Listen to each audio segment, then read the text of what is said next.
It's just really fun to date at this age. Because, you know, when you're young, you date men, baby. They may have a bed, they may not. Yeah. Not my type of men, though. Y'all be safe. I can't. But I've heard stories. I ain't never dated no man like that. Without a bed? That's what the girls say. Yo, dating without a bed is insane. You may want to take notes and write this down. I like that. I like that too. That was kind of fire. Mm-hmm. That's fire. Welcome to another episode of Write This Down, a weekly podcast where two culturally savvy millennials, that's us. We're the culturally savvy millennials.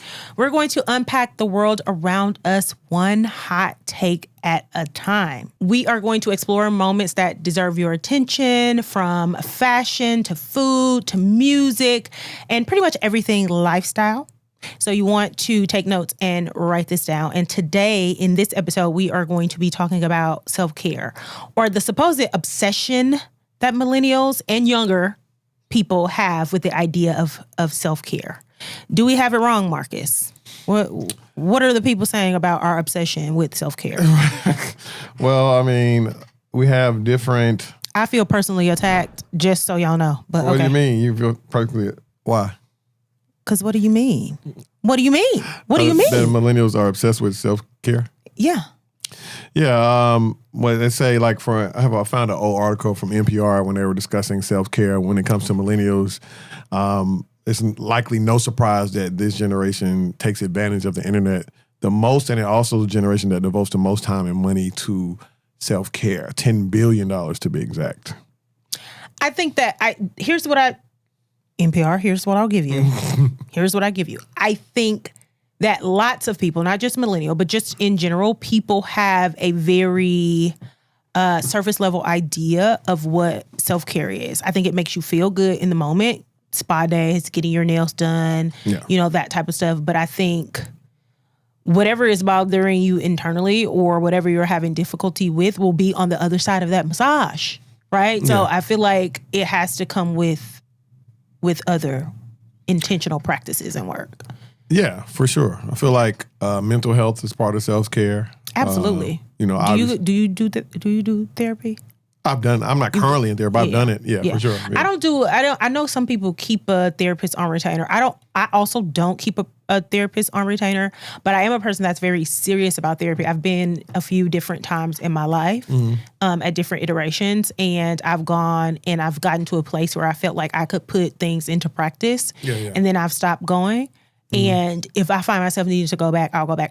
I personally don't think, and my last therapist was like that. She was like, you're good. Like, you got the tools, you can go. She like, if you don't feel like you cannot come to therapy, then you weren't listening to anything. You're right. Exactly. So I don't think it necessarily has to be a continual practice, at least not for me. But I do think that it's something that you should be able to pick up and put down as you need it. Yeah, I mean, I think you need an outlet. So many things. We talk about this all the time. Just things that, as a millennial, what you've lived through. Yeah. Like, we've lived through 9/11. We lived through the pandemic. Like, all in this short amount of time. It's been a lot. So, you know. I don't think you know what's funny? I don't think younger people actually, like, I was on TikTok. Of course. And one of the young women it's called mutual. So like if you follow somebody and they follow you back and you're both are like creators on TikTok, it's called your mutual. And so she had made a video like when 9/11 happened, I was such a baby. So like basically her hearing the stories be like hearing the stories for the first time, because even though she was alive, she didn't live it. I said, baby, I was in the 11th grade. Yeah. I was in 11th grade in history class. As soon as the second tower went down, my history teacher rolled the TV in the classroom and cut it on, and we watched it go down on a loop. I said, baby, that's traumatizing. Yep. I saw it. Yeah. I've been traumatized since that day. Yeah, it's a lot. So I don't know. I don't think it's necessarily an obsession with self-care. I just think millennials realize how vital it is and how important it is for us to have self-care. Yeah. So, and I think we realized it early, like very early on, but we also are still sort of a generation of respectability politics. So I feel like we were doing it on the hush hush.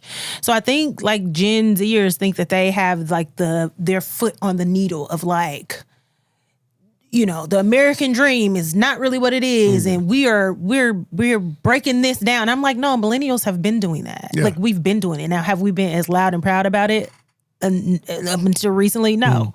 But like, we've been doing that. What's like one thing that you think that you personally have done in like your personal practice to sort of like bug against all that? Like, look, I've seen all I needed to see, and this isn't something like, I'll give an example. For me, I always tell people, I descaled the corporate ladder a long time ago. Like, there's this big push now where everybody is like, I don't care about like climbing the corporate ladder. I don't care about being a VP or, I'm like, I did that 10 years ago.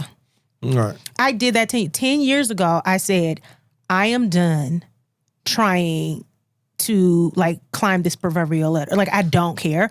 I want to figure out how to be an individual contributor and make the most money that I can doing the least amount of work. And that's how I have moved through my career for the last decade. While my friends were getting director roles and VP roles and stuff like that, I'm still at a senior level. I'm cool. I'm like, y'all want to go get drinks tonight? No, I'm in office until 10 o'clock. I'm like, oh. That reminds me of... I'll see y'all later. That reminds me of an episode of Insecure when Molly got the wrong check. And it was, she found out that this white dude makes more than her. And they were at a party or a reception or something. And she said, did you get promoted? And he was like, what? Fuck no. And she was like, you don't care about it? He said, hell no, I don't want any more responsibility. Exactly. Like, So that's where my mind, way. and for me, that's a form of self-care. Yeah. I watch my friends still to this day, like, break their backs, not literally, but like literally work really hard, work late into the night, work and for these roles that they have, and I'm proud of them and they're accomplished, but I'm just like, that looks fucking terrible. Yeah. Baby, I'm in bed at 8:30 every day. Yeah. So, and just to break it down, for self-care for millennials, let's just say, according to Google, we'll say it involves prioritizing physical activity and mental well-being through practices like healthy eating, exercise, and mindfulness, as well as seeking support for mental health challenges. They are also proactive in managing their finances and prioritizing preventive care. So those are elaboration is physical well-being, mental health, financial management, preventive care, and also social connection. So those are all forms of self-care. Yeah. Yeah. So which one resonates? You feel like all of them. All of Let them. me go through the list. Let me go through this list. Physical well-being, of course. Yeah. I've been ahead of the curve. Listen to Auntie. I've been ahead of the curve, kids.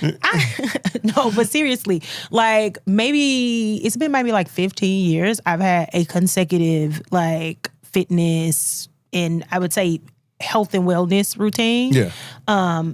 It's been gone through some ebb and flows, right? It was pretty volatile there in the beginning, right? Because it was really about like aesthetics and stuff like that. But as I've gotten older, like that movement is really important to me. Yeah. Like making sure that I'm mostly eating whole foods because I had McDonald's this morning. I ain't gonna hold you.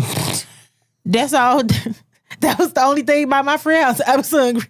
I had to eat something. Yeah. But in Chicago, I got a nice little juice where I can go get me an acai bowl, whatever the case may be. But like that is really important to me. McDonald's right? is nuts. McDonald's is nuts. Let me tell you something. Y'all know, people be like, oh, McDonald's is disgusting. Must be two McDonald's because that sandwich was so good. I haven't had a McDonald's breakfast in so long. I haven't had McDonald's Oh my God. I don't know how long. Bruh, that sandwich was so good. I'm like, Angela, drink some water. I'm like, I got to get this biscuit. What kind of sandwich did you get from Bacon, egg, and cheese. Biscuit. And it was fire like that from McDonald's? You were just hungry. They felt like working this morning. You were trying to grab something on the go, and then it was. Truth be told, McDonald's has a really good coffee, so that's what I went for. I said, "Let me go ahead and give me a sandwich." It was delicious, but normally I really do try to focus on physical well-being and like making sure that I'm eating healthily, and it's not just aesthetics. Like aesthetics is at this age a plus, right? The old bones don't grow like they used to. So it's really about like health and wellness at this age. Yeah, for sure. Yeah. Mental health, we talked about that. Financial management, skip. No, that's probably one of the most important ones. You know, as you got to plan for the future. You know what? For me, I don't feel like as much pressure. Like I don't have like as much pressure to like generate generational wealth. A lot of decisions that I've made for myself, for me, is a part of self-care. I don't want to have children because I don't want to be a parent. But also I'm like, I don't have that pressure to feel like I need to accumulate a lot of stuff to like leave behind, right? People are like I've never purchased a home. I don't know when I probably will, just to say I did it. But like, to be honest, I have zero interest in purchasing a home. Right. And people are like, you don't have any. I'm like, to what? Yeah. The generation stops with me. I don't have no kids. Like I purposely like made these decisions so that the money I make, I can spend and save for retirement. Like that's all I care about. All of that other stuff, I listen to my friends. I'm like, oh God. Yeah, that's interesting because I hear it. I feel like, especially on the home purchase, I feel like it's a regional thing because I work with people in California and New York and Miami, and they just are lifelong renters, especially if they don't have a family. Yeah. Now, most people have a family, they eventually buy one, but if they don't have a family, they were like, what's the point? Yeah, I feel like if I were a person that wanted to have children, absolutely. There would be so much stuff about my life now that is totally different. Well, because I feel a responsibility. Like I would feel a responsibility, but it's just me. Yeah. Baby, the money going with me. Yeah. Period. But in that same sentiment, financial management is still important, even if you don't have a family. Just because once you turn 60, you want to make sure you have. Yeah, well, of course, that point. But like, I'll say, like in my group chat right now, my friends are talking about like their portfolios and investments and stuff like that. And yes, I'm interested in that because, baby, who gonna pay for the Shady Pines? I always make a joke that when I retire, what you gonna do when you retire? You ain't got no kids to do. I'm gonna go down to the Shady Pines in luxury retirement home. You gonna put yourself in a retirement home? Yes, that's what I'm saving for. I'm saving to go live in a luxury retirement home for the rest of my days. Oh, okay. That's what I'm saving for. Okay. Yeah. Like that's my people. Well, that's your plan. What is your plan? That's my plan. Yeah. I don't need no kids. Also, I'm really nice to my niece and nephew, so hopefully. Hopefully they'll hold you down. Hopefully take care of Linda, you got them twists done the other day. It wouldn't have been if it wasn't for me. Remember that when I'm old. Yes. When I need somebody to take care of, next time I'm gonna let them dreads get nappy, baby. Yes. And we know financial management is important, but what's equally or even more important is just physical health and well-being. Yeah. So just like you mentioned, the McDonald's sandwich this morning, you don't often do that. No. So for me, like I intermittent fast. Like I don't eat until 12 and my last meal is before 8. Okay. So that's what, a lot of times you reach this age around 39, 40 and you just, you see a lot of your peers and they just, damn, last time you seen Letitia, she was big as hell. You know what I'm saying? Now you see David, David done had too many donuts. You know what I'm saying? So I try to, so I can stay svelte, at this, and make sure I still look good in my clothes. It's out of your control. So you really do have to be really intentional because you'll wake up one day and like even me as somebody that has been active at least 4 to 5 days, right now it's 6 days a week, I still woke up at 39, 40, like where the fuck did this weight come from? And it won't go off. Like I be fighting for my life. So like, even if you don't eat a lot, or if you have a really bad diet and just natural like weight that comes with age, baby. Yeah, because some of it can be, hereditary or whatever. Like my metabolism has been fast my whole life, but you still have to take, like I said, the proper precautions. So I don't eat. I'm not a big breakfast person. Obviously, I said that earlier. And even if I do like a late. Anytime I want to eat something and I feel like, I need to have something, I might do something different, like a smoothie, a parfait, or like a bowl, so something like that. Something like, And I'm a big breakfast person. I tear it down every time. You like acai bowls? I do. Yeah, but that ain't enough. No. I hate the ones where all the fruit is at the top, and then you eat the fruit, and then in the middle, and it's nothing left, but that. The liquid. I hate that. Acai bowl or like a protein shake or a smoothie or something like that is a breakfast number 2. Oh, no, it's not. That's Are you like, an avocado toast person? that ain't enough. I have to have a full breakfast. I go to the gym in the morning. Oh, you eat a full breakfast? Yes, I come home, I make a full breakfast. I got some eggs, got a little sourdough toast, got like whatever the thing is. Like right now I'm on egg scrambles because I'm trying to get rid of this waste. Right. So, you know, a little egg scramble in the morning, not a little one, a big one. Yeah. You know, some egg whites. But yeah, like you have to be really intentional about your body just ain't the same. No, it's not. It's not. But you know, like you said, being intentional is important, and also, you are the leader. You're the captain of the ship that is your body. Yeah. So every decision that you make, like they used to say back in the day, everything has a consequence. Yeah. So what you say? Is this camera on me? Yeah. The one thing that I think, and I feel like people should start doing this really young. Like I'm talking about early 30s. Is like you need to have a solidified doctor for pretty much everything. You don't have to utilize them every year. Like you don't need to go to a rheumatologist every year if you have no reason to go to a rheumatologist. But I'm the type of person where I have every type of doctor. I'm also sickly. I'm a sickly person, right? I have skin lupus. And so I have to go to a rheumatologist. But why don't you let the audience know what a rheumatologist is? Oh, they do shit. I don't know. Let's Google. You just said you go to. I do go to one, and I was finna give Angela's definition, and I don't think you want to make sure you tell the people the right. Exactly. Okay. Like, you want to be thorough in your I was approach. about to give a ghetto definition, and they're all gonna laugh at you. So I just feel like I'll give the proper definition. It's a medical doctor specializing in diagnosing and treating diseases affecting joints, muscles, and bones. So like rheumatoid arthritis, lupus, like stuff like that. Like, so I have skin lupus, which is an autoimmune deficiency, and so I go to have my blood test and all of that shit. Yeah. It's a pain in the ass, I tell you that. But it's important to just have them on speed dial. I didn't get diagnosed with skin lupus until I was 31. Oh, damn. 32. So it had been dormant like all my life. And you know what caused it? Talking about thinking about self-care, and I don't necessarily think there's either. I know I called like the spa days and stuff like that surface. I don't think that it's anything wrong with that.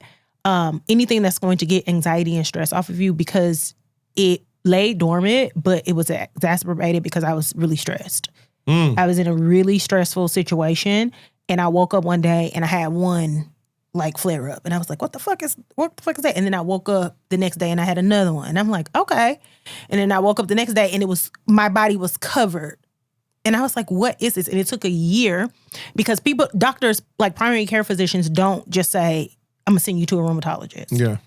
I had to do my own research and be like, I think that this is what this is, before my primary care physician was like, I'm going to send you to a rheumatologist. Yeah. So that stress will do it to you. Stress will literally kill you. Yeah. It will literally make you sick. Yeah, that's one of the reasons why I started smoking weed. Yeah. stress to do it. I remember one time, I was stressed. I remember I was living in New Jersey at the time, and I hated it. And you hated Jersey? Yes. People love Jersey. Was it close to the city? It was super close. That's the only thing. That was the only highlight about it. But just in that. But Jersey itself is the armpit of America for sure. I did not say that, y'all. Even like Hoboken? I stayed in Jersey City, right by Hoboken. Okay. It was cool. I mean, Hoboken it's not many of us in Hoboken. That's true. So it was cool. It was cool to be close to the city. And I have a friend, shout out to my homeboy Chris. I never had to take the train, only a couple times. We would just go into the city and have a blast on the weekends because he would drive. And I was right next to the Holland Tunnel. So I say all that to say, I was stressed during a time while living up there. And I remember going to the dermatologist because I noticed that a part of my hair was coming on the side. Like I had like this hole on the side, just one area of my hair. And I could not figure out, I was like, why in the hell is just one part? It was coming out. And I went. It ain't funny. And she was like, she told me, she was like, I think it's most likely stress. I remember she gave me like a cortisone shot for my hair to grow back. And it eventually grew back, thank God. But yeah, that stress will kill you. Yeah, it will. I don't play with stress. Like, I don't even put myself in stressful situations anymore. Like, you know what I'm saying? I just, something going on, I'm like, it's gonna handle it. Whatever it may be, it's gonna be. I just, let me roll up real quick. You know what I'm saying? Go on the deck, give me some tea or some red wine and blow this ganja. So yeah, that's one of my. It mellows you out. Oh, for sure. Yeah, that's one of my self-care. Like it's definitely like I said, marijuana. Meditation. Okay. I can't get.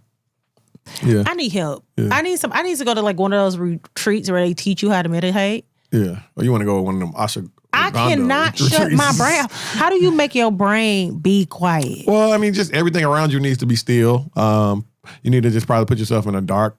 You don't have to be dark room all the time. Some people like dark rooms. Some people like light for meditation. But just silence around you, or you can play some meditation focused music. Like it'll really just, you close your eyes and it take you to that place.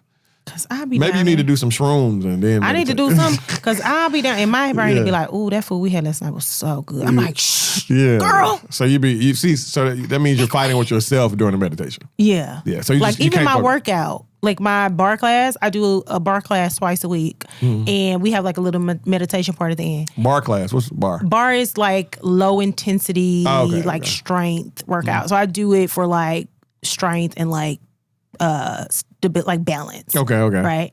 And I be in there and they be meditating and I be looking around the room like, damn, they into it. You're not focused. I can't do it. And she be like, deep breathe. Take 4 to deep breathe. And I get to 3 and I'm out of breath. I'm like, what am I supposed to do? I just feel like I get to 3 and I'm like, oh. Everybody else still breathing in. Yeah. I'm like, how do y'all do that? So what about another self-care for me is spa. So what about when you get massages? You don't just take it all in? I be knocked out. You just fall asleep? As soon as the head hit the table. The only time I wake up, I be like, don't put your hands in my head. I don't like no head massage, baby. It's tracks in there. Get your hands out of my head. Baby, it's rare. You can just tell them ahead of time, though. I always forget. But as soon as I feel that hand get the creeping up the back of the neck, I say, not the head. Thank you. Going on back down to the neck. Don't stick your hand up in my head. Yeah. And a lot of things are just also finding what you enjoy as an outlet, whatever that may be. Like as you get older, you like different things. Yeah. Like now for me, I love watches. I love wine. Yeah. I love tequila. That's a great. So just finding those different hobbies and outlets. And art too. Like you can sit on the couch. Yeah. And be looking at it all day. Yeah. You looked at watches for 7 hours. Yeah, I can do that. I have like my whole YouTube is crazy. My algorithm. YouTube Premium, by the way, is the best. It's not an ad, but YouTube Premium is the best investment I ever made. YouTube Premium. Could I get rid of everything else? What can I get rid of if I get it? What was the question? Should you get? Yes. What? Should you get what? YouTube Premium. Oh, yeah. Is the elephant heavy? Yes. You need to get YouTube Premium. But my thing is, without a doubt, what can I get rid of? Like, what do you have? This is self-care, by the way. Because I got too many subscriptions. What can I get rid of? What do you have? Hulu. YouTube is essential. Netflix. I use somebody else's HBO. I ain't gonna lie. Yeah, that's fine. But all the other streaming services. YouTube is because my most watched. I only watch pirated YouTube movies. Oh no, so you're not really in a YouTube game for real. Like YouTube has like everything, like reviews, recipes, like cooking competitions. I find all this stuff on YouTube. I might have to tap in. Yeah. Let me do a free trial. And I can't do it with ads. Even workouts. You can do workouts. I'm going to do a free trial. Yeah, do YouTube Premium. I'm going to set an alarm to make sure I cancel it. Look, you can do your workouts right there in your living room. Self-care. Yeah. Do your workouts. All right. I don't like ads interrupting any of that. Like I do workouts from YouTube, all that. Yeah, the ads be blowing it. Mm-hmm. Blowing it. So what are some go-to things for you when it comes to self-care? So definitely my workout routine. It's a non-negotiable. Mm-hmm. My day starts at 4 a.m. You heard that right. I get up at 4 o'clock. And for me... No wonder you be hungry for that, bro. I be starving. And for me, it's not necessarily about the time. It's just like really quiet and it's really calm. The gym is usually empty. It's me, maybe 2 other people. Yes, it's very tranquil. So I can take my time. I can move slow, and I like to give myself lots of hours at the top of the day. I find that I get more done. So definitely I would say my morning routine as a whole. My workout is a part of that, but even allowing myself a lot of time to move slow in the morning before I'm logging into work for 8 hours and working. So like that's really important. That's a practice that I do every single day. I mentioned work, like my approach to my professional life, same way. Like, so if you wake up at 4 a.m., what time do you go to bed? I'm in the bed at 8 o'clock, 8:30. I shower at 8 o'clock. I'm in the bed at 8:30. I'm knocked by 9 o'clock. I'm asleep. So every single that's day. why in the podcast group chat, you don't answer till the morning time. Exactly. I be asleep. I be asleep. Yeah. 8 o'clock? That's I be asleep. Crazy. This camera on me to the person that's always texting my phone, talking about 8 o'clock. I know you got something going on. You never answer your phone after 8 o'clock. Baby, I be asleep. That's discipline. Yeah. Yeah, it is. Because I go to bed anywhere between 11 and 2 a.m. Ain't no way. Baby, my body would shut down. That's another form of my self-care. I love when it's quiet, late at night, early. Like, but here's the thing. What I'm saying, late at night, I love when it's quiet. I'll turn on a documentary and I'll watch something. Or I'll watch like an old movie. I love doing that. But that's no different than what I do. I don't think it's more effective like at what end of the day that you do it. Yeah. Like it's literally, if you have enough time to like sleep, as long as you're getting enough sleep, that's another one of my self-care things in that I have to have, like, I don't play by my sleep. Yeah. I need ample amount of sleep because I think everything else that you do is moot if you're tired, right? If your body is tired. It doesn't matter how much you're working out. It doesn't matter how good you're eating. If your body is tired, it doesn't matter. Sleeping is essential. You spend so much amount of time in your bed. Absolutely. That's when I knew I was a real adult, when I started caring about what mattress I was going to buy. And then I started spending thousands of dollars on mattress. Like, I need this mattress because I want to sleep. Funny? I was just having that conversation the other day because I have a platform bed. Super cute platform situation. I'm a small space girl. I do not like a lot of space. So I'm always in really small apartments. And so it makes sense. Wait, you don't like a lot of space? No. I am scary. I literally, let me tell you, I lived in a 1-bedroom before the apartment that I lived in now. I was scared every day. I literally told my friends, I'm moving. I can't, if I can't see the entire ghosts, people, I don't know. So it can't be too big of a place. It cannot be too big, not if I'm be there by myself. Now, if I live with somebody else, it could be as long as you sleeping next to me, I'm fine. But like if I'm in a place by myself, no. If I can't see the entire circumference of my place, I quite literally can't do it. Right? I tell people all the time, I don't live in a studio because I can't. That's all I can afford. So you trust me. So you have a lot of space saving tactics. Well, I don't have a lot of stuff. I think I said that. Like, I'm not a minimalist. I have good stuff, not a lot of stuff. So what do you do with like your shoe boxes and stuff? My shoe boxes I don't have a lot. I'm lying. They stacked up to Now I will say I am at a crossroads. I get rid of my shoe boxes. Where that's what I need to do. So like I am like, okay, I'm about to have to do some reconfiguring of this little space where some of this stuff is going to have to go and everything that I put in here is going to have to be multifunctional because I'm running out of room. I'm not even going to hold you. I'm different in the aspect. I feel like I do need the space. That's one thing I hated about Jersey back in the day. It's small. It was so small. And then I come down here and I get something 2,800 square feet, and I'm like, damn, this is great. A lot of room. I mean, I get that. I understand. Like, I think that is very unique of me. Yeah. I will say, every time somebody comes to my apartment, they're like, it is so cozy in here. I'm like, I know, right? But I think you have guests. That's the thing. So you have. Yeah. Like, I have not a lot of people. Like, I wouldn't imagine. Yeah. Hell no. But like one person will come over and be like, it's one person. They'll be like, it's so cozy. I'm like, I know. But like, this isn't a place for like entertaining and stuff like that. But I do live in a building that has great amenities. So like if I want to entertain, I just rent out the amenities and like entertain people there. But like, like a full shelf's kitchen. Like if I want to have a dinner party, I could just have it. Oh, at the end of the place. Yeah. So what do you think the being scared comes from? I honestly don't know. Have you ever unpacked that? I was telling my sisters, I think we have some sort of like generational curse or something of we're all scary. We're all like extremely scary. Like I have And just for the audience, scary is a black term for being afraid. Afraid, yes. We're all extremely Scary, Andy. We're all extremely anxious people. We're all just afraid of things. Like, I'm scared of dogs. A dog ain't never done nothing to me, but put one next to me. Somebody got to survive, and it's gonna be me. Yeah. So you running from dogs if they come up to you? Yeah. Okay. Basically. Yeah. That's unless it's little. Maybe you need to call her back up, that therapist, and unpack this. Unless it's little. I don't know. I don't know. I think because I grew up in such a big family, and I literally always had people around me. Yeah.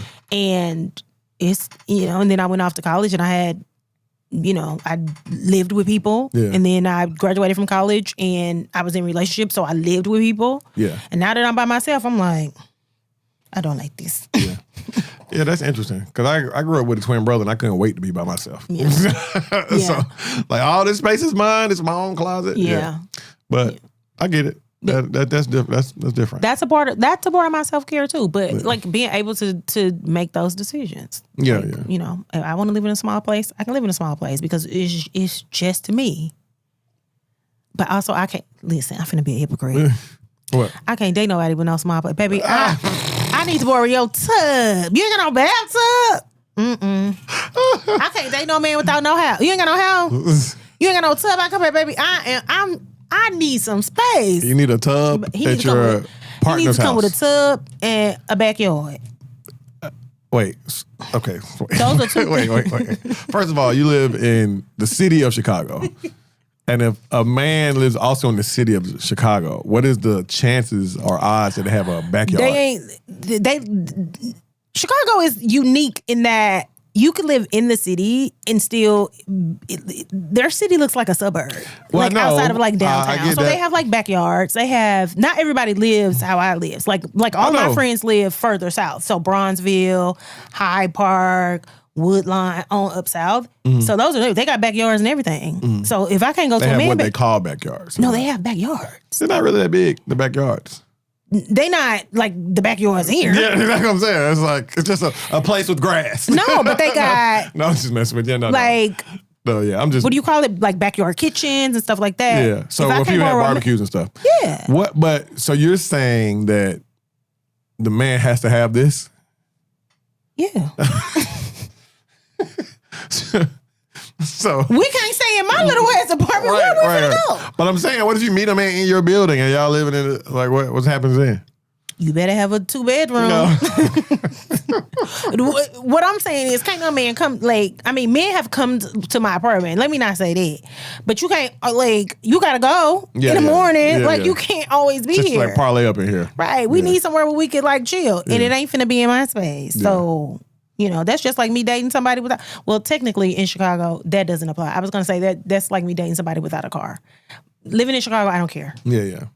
Cause who Yeah, but I think as when I was dating in general, a woman would get extra points if she had a comfy, like a lot of women have an inviting space. Yeah. And it's always comfortable. But see, I'm like that with men. Speaking of self-care, and I find that men our age, the older we get, the more men care about their spaces. That's why I love aging and I love dating at this age, because it ain't a man I met with no terrible. I'd be like, this is not what Tiffany had to say. This is nice. Yeah. You ain't got no roaches or nothing. Not that men that I date will have roaches, but men's houses are nice and they got good. They have good beds and good thread counts, and they have food in the fridge, and it's like the older men get more mature. They care about their spaces. They care about they're adults. Yeah. No, I feel you. Yeah. Sometimes they not. Yeah. And so it's just really fun to date at this age, because when you're young, you date men, baby. They may have a bed, they may not. Yeah.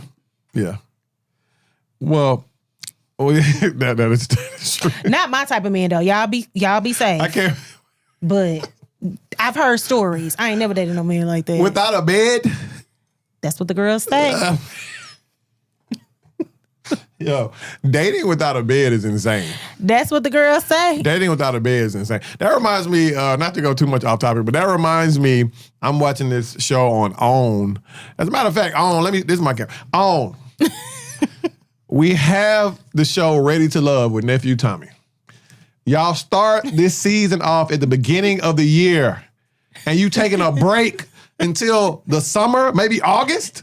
Whoever made that production, whoever came up with that idea, whoever made this decision in the meeting, you need to be fired. You know what's not self-care? Wait, hold on, no. Let me get through. You need to be fired. This has been irking me. Like, you need to be fired. And what made me think about that is because you said some men didn't have beds, and on this particular episode, this particular season that's on a break right now is based in Philadelphia, and this one man on there does not need to be on the show because he has nothing.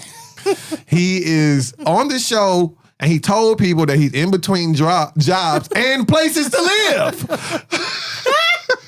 Why are you dating if you're in between jobs? In between jobs is one thing, but if you don't have a steady place to lay your head and you're on a dating show for the world, for the nation to see, you are a damn fool, okay?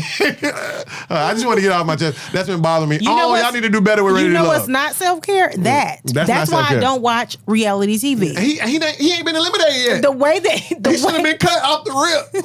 The way that reality TV stresses... People be like, reality TV, that's my show. I'm like, baby, that's not a stress reliever. You stress. Them housewives is stress you. I be looking at my friends like, y'all are really mad about a woman who can't stop drinking and driving going to jail. Y'all is in tears. Y'all is so up. That is not Karen. Free Karen. Free Karen. That is not self-care. It's funny. People love listen, let me not yuck people. People love mess, controversy. Let me not yuck people. I haven't watched reality TV in so long. The last time I watched reality TV, Phaedra was still lying about how many months she was pregnant. That's the last time I watched reality TV. Damn. I mean, not a show. Yeah. It was stressing me out. No, I ain't gonna lie. I watch a lot, not a lot. I call it trash television, but I've watched more than that. So I know about Karen and the whole thing. I know about shit. It stresses me out, and the way that. But why does it stress you out? I laugh at it. Because I don't. Now I see somebody crash out willingly for the world to see. That's funny to me. I don't know. Don't give a fuck. Here I am. I'm finna be one of those respectability blacks. It is just something disheartening to me, specifically with black women. Okay. Right? I don't like seeing. I've never seen these type of interactions in real life at my age. So it's weird to me to see, like, I don't watch reality TV, but I'm on TikTok chronically, right? So and you know about there was this big goings on topic of conversation around Kenya Moore recently and some other girl that I don't know. I know Kenya. I think the girl's Brit, and Kenya outed her for her past. And like showing like revenge porn and stuff like that, right? Yeah. And so I don't know no woman at that age that would do something like that in real life. It was excessive, yes. Black women we don't behave like that in real life. Most of us. Well, black people aren't a monolith. Exactly, but like that's what people see, and like that. See, respectability. I don't like it. I'm just gonna cut it. Yeah, I get it. I get it to a certain extent because some of it can be over the top. Yes. And I didn't see that particular episode. But I heard about it, just like you. It's over the top. It's a bit of divisiveness between. I get it, but I just don't like watching. They black women aren't the only kind of women that are on their show. That I don't watch. Only race of women. It's white women too that do the same thing. My point is, I don't watch. I wouldn't watch theirs anyway. Yeah, that doesn't justify anything. But I just want to say that I get what you're saying. Yeah. But at the end of the day, it's good television. I find it hard though. Yeah, but as a producer, if I'm working for Bravo, I'm like, oh yeah, we're gonna keep. It's not Zeus. It's not the same. Oh yeah. Well, now you want to talk about that's true. Ridiculous. Yeah. That's true. Yeah. I'll give you that. Yeah, and we know the topic of the episode, people, but we do this at write this down. We can pivot and talk about other things as well. So trash television we'll tie can it back be self-care for some. But it is which is fair. I'm not yucking people's yum. I'm yucking people's yum. Oh, I never heard that. What's that mean? Yucking people's yum. Like you love it, I don't like it. You know how like people be like, ew, that looks gross. Like yucking people's yum. Okay, that's cool. I never heard that. I didn't want to know. I used to work at University of Chicago. Yeah. I was around a diverse group of kids. Yeah. They say stuff like that. You pick it up. No, you pick it up. Yucking people's yum. Don't yuck my yum, Johnny. Oh. So now I'm like, don't yuck his yum, Johnny. Yeah. Johnny, why is you yucking his yum? Oh, I will pause. Yo, that sounds a little crazy. That sounds a little crazy. But go ahead, you can take us out of here. He's yucking his yum. Yo, way, buddy. I swear to God, we adults. We are adults for real. I don't ever want to grow up. I'm a Toys R Us kid, okay? Period. Listen, that's what I'm talking about. Like, this is what you get. Like, y'all act like the kid. We're going to talk about this in another episode. Yeah. Kids got age blindness. Oh, yeah. Everybody know I'm silly. I don't give a damn. They got age blindness. They know me at work. They know my mama know I'm going to say something crazy. Everybody they think you turn 40 and you're like, well, actually, I have a very distinct vocabulary. No, baby, we plays. Yeah. I'm like Kenya Barris from that show that was on that I loved during the pandemic. Yes. What was that show on Netflix? Black as AF. fuck, Yes, I used to love. Yeah, I'm like him. Yeah, that's how I am. Yeah, I don't give a damn. We play, and that's on self-care because if you don't, have fun. That as you know, as our going theme, I will have a playlist for self-care as well. Maybe I'll throw a little. I don't know if I'll do some meditation, but I'll point people to meditation playlists as well. Okay, Janae, that's a good idea. That's a good idea. Yeah. So I'll do that as well. This has been the self-care episode of Write This Down. Hopefully you took some notes and jotted some things down. I am Marques. I'm Angela. And we will see you next time. Bye. Millennium peace. You may want to take notes and write this down. I like that. I like that too. That was kind of fire. Mm-hmm. That's fire.